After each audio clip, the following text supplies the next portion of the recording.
In the cozy village of Evergreen Hills, nestled between golden meadows and a babbling brook, lived two brothers, Xavier and Darlington.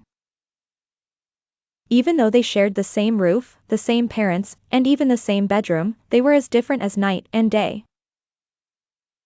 Xavier, 10, was loud, lively, and always ready for an adventure. He loved soccer, comic books, and making jokes that made people laugh until their bellies hurt. Darlington, 11, was quiet, thoughtful, and careful with everything he did. He preferred reading novels, sketching animals, and sitting under trees to think. They didn't fight with fists, but they disagreed all the time. "Why do you have to talk so much, Xavier?"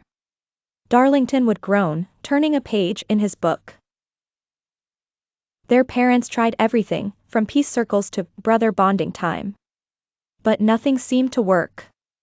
Each brother believed the other one was just too different. One bright Saturday morning, their dad walked into their room with a big smile.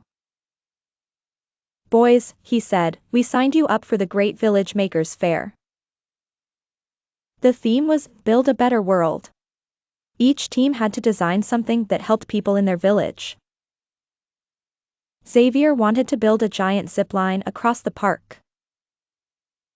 Darlington wanted to create a quiet reading garden with wind chimes and stone benches.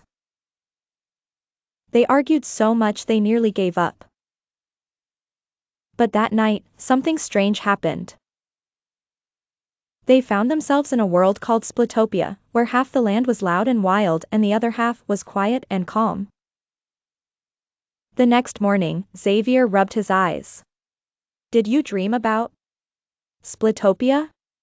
Please like, share and subscribe to my channel. Bye!